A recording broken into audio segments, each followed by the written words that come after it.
គុណ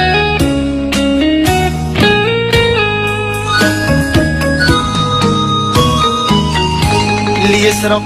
លាស្រែលាម៉ែលាពុកអើយដើម្បីថ្ងៃមុខក្រែងរូធូធី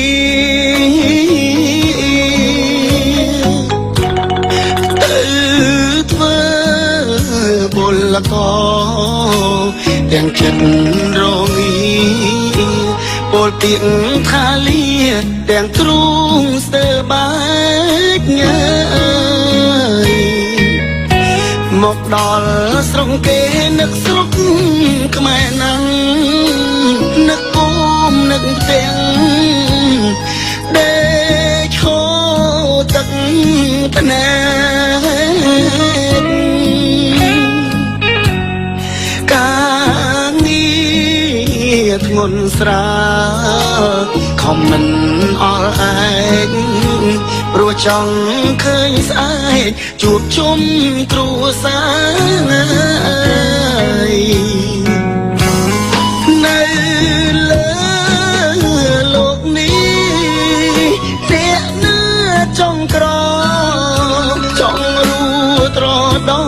វេទនាខ្លោចសា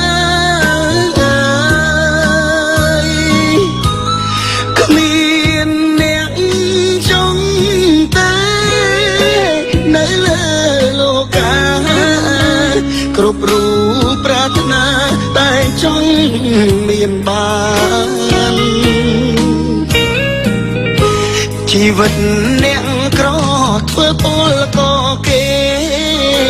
អ្នកមានតែងតែរួននៅសុខ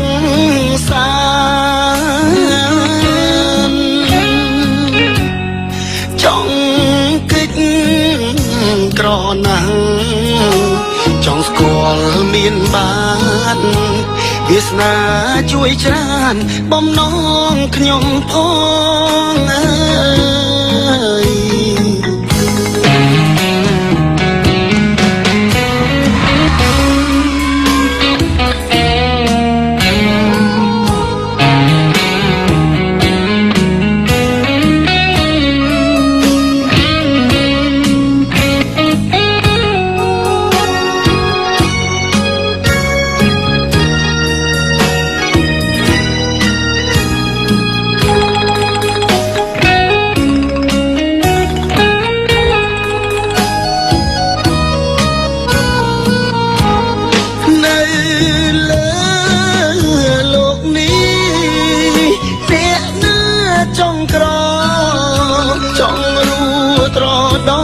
វេទនាខ្លោចសា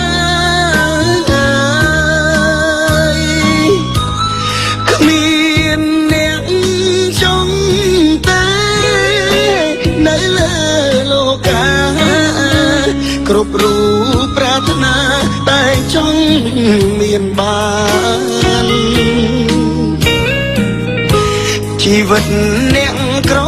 ធ្វើពលក៏គេអ្នកមានតែងតែរួននៅសុខសាន្តចង់កិច្ចក្រណាស់